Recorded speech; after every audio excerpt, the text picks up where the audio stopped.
नमस्कार। आप सभी का आपके अपने इस YouTube चैनल पर हार्दिक स्वागत है।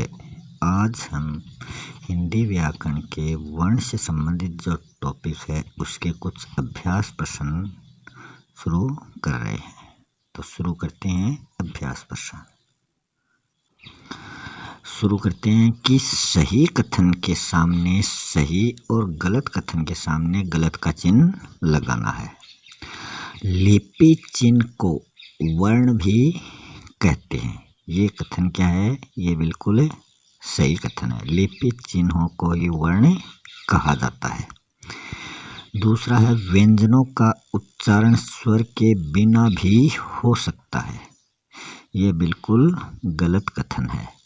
व्यंजनों का उच्चारण स्वर की सहायता से ही किया जाता है। स्वर जो होते हैं वो तो स्वतंत्र रूप से उच्चारित होते हैं, मगर व्यंजनों को उच्चारित करने के लिए स्वरों की सहायता ली जाती है। तो ये कथन गलत है। स्पर्श व्यंजनों का उच्चारण करते समय वायु कंठ से निकलकर मुंह के किसी भाग का स्पर्श करते हुए बाहर निकलती है। ये कथन बिल्कुल सही है। स्पर्श व्यंजनों की संख्या कितनी है? 25 है। इसमें 5 वर्ग आते हैं: क वर्ग, च वर्ग, ट वर्ग, त वर्ग और प वर्ग। जो क वर्ग होता है उसको बोलते हैं कंठ स्पर्श व्यंजन। इसमें 5 वर्ण आते हैं: क, ख, ग, घ, ङ। च वर्ग जो होता है उसको बोलते हैं तालव्य स्पर्श व्यंजन। इसमें च, छ, ज, झ, ये 5 वर्ण इसमें आते हैं। फिर आता है ट वर्ग। इसको बोलते हैं मूर्धन्य स्पर्श व्यंजन। ट, ठ, ड, ढ, ण, ये 5 वर्ण इसमें आते हैं। फिर त वर्ग को बोलते हैं दंत स्पर्श व्यंजन। इसमें त, थ, द, ध, न 5 वर्ण इसमें आते हैं। फिर जो प वर्ग है उसको बोलते हैं ओष्ठ स्पर्श व्यंजन। इसमें प, फ, व, भ, म, ये 5 वर्ण इसमें आते हैं। टोटल 25 वर्ण जो होते हैं वो स्पर्श व्यंजन होते हैं। तो ये कथन बिल्कुल सही है। अयोगवाह वर्ण स्वर होते हैं। ये कथन बिल्कुल गलत है। अयोगवाह का अर्थ होता है जो योग न होने पर भी साथ रहते हैं। अयोगवाह की संख्या 2 होती है। कौन कौन से? एक तो अंग होता है और एक अह होता है। अंग और अह क्या होते हैं? अयोगवाह होते हैं। इनको ना तो स्वर के रूप में काउंटिंग किया जाता है, ना ये व्यंजन के रूप में प्रयुक्त होते हैं। इनको स्वर और व्यंजन कुछ भी नहीं माना गया। ये वैसे वर्णमाला में योग सहित साथ रहते हैं। 5वां है जिन व्यंजनों पर पहले से ही मात्रा लगी हो उन पर अनुनासिक लगाते समय केवल बिंदु का प्रयोग होता है। यह बिल्कुल सही कथन है कि अगर व्यंजन के ऊपर मात्रा लगी है, जैसे मान लो कोई शब्द है उसके ऊपर मात्रा लगी है, जैसे मान लो गेंद है, तो गेंद में ये अनुनासिक जो है इसका प्रयोग किया जाता है, मगर यहाँ आपको सिर्फ एक बिंदु, एक अनुस्वार ही दिखाई देता है। मगर ये ऊपर मात्रा होने पर इसमें क्या लिखा है कि अगर मात्रा लगी हो व्यंजन के तो वहाँ अनुनासिक लगाते समय केवल बिंदु का ही प्रयोग करते हैं। वो बिल्कुल सही है। अगर मात्रा नहीं होती है तब वहाँ हम अनुनासिक का प्रयोग चंद्र बिंदु के रूप में करते हैं। जैसे चांद जो है तो चा के ऊपर चंद्र बिंदु लगाते हैं। इसके ऊपर कोई मात्रा नहीं होने पर अनुनासिक के रूप में चंद्र बिंदु लगाई जाती है। जिसके ऊपर मात्रा होती है वहाँ सिर्फ बिंदु का प्रयोग किया जाता है। कुछ संयुक्त व्यंजनों में 3 व्यंजनों का गुच्छ होता है। ये बिल्कुल सही कथन है कि कई जो व्यंजन होते हैं उनमें 3 व्यंजनों का गुच्छ होता है।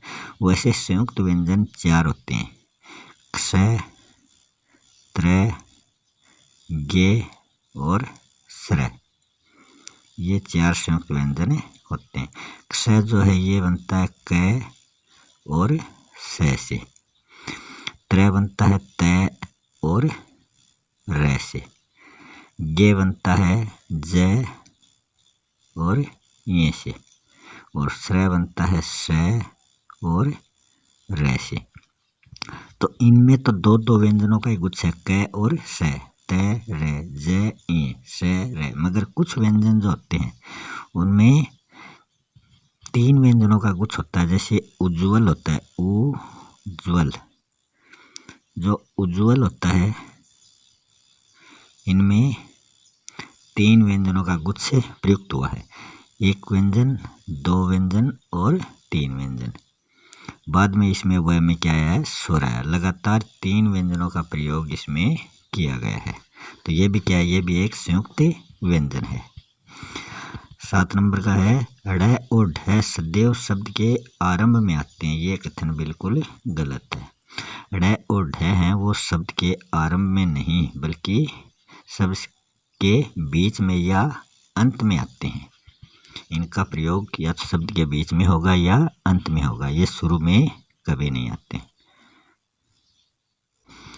आगे कोष्टक में से सही शब्द चुनकर रिक्त स्थानों की पूर्ति कीजिए। पढ़ना लिखना भाषा के रूप हैं। भाषा के 4 कौशल होते हैं, पढ़ना, लिखना, सुनना और बोलना।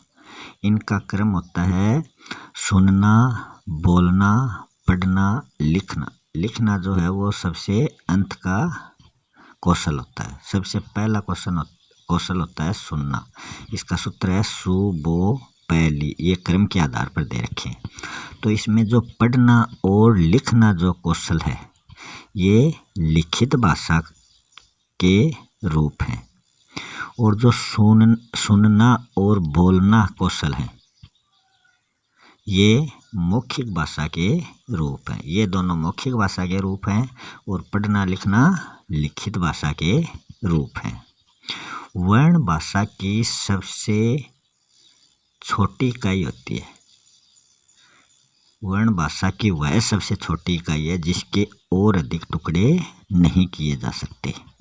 अगर वर्ण के टुकड़े करें तो ये बनेगा व, ए, र, ण, ए। इस आधार पर वर्ण के अगर वर्णों के रूप में टुकड़े करने हो तो ये ऐसे होगा। फिर अगर इनमें पूछे जाए कि कितने वर्ण हैं वर्ण शब्द में, तो 1 2 3 4, लास्ट का वर्ण इनमें काउंट नहीं होता, इसमें 4 वर्ण आ जाते हैं।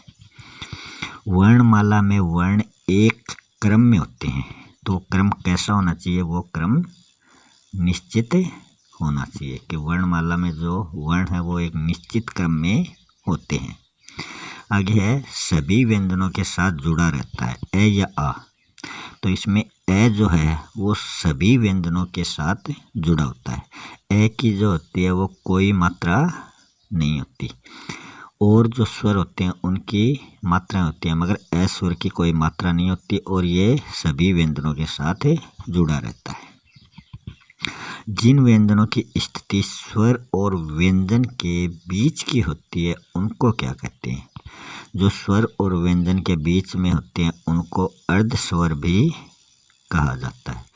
अर्ध स्वर को ही अंतस्थ व्यंजन भी कहा जाता है। तो यहाँ अंतस्थ व्यंजन इसका राइट होगा। अंतस्थ व्यंजनों की संख्या कितनी है? अंतस्थ व्यंजनों की संख्या 4 होती है। कौन कौन सी है?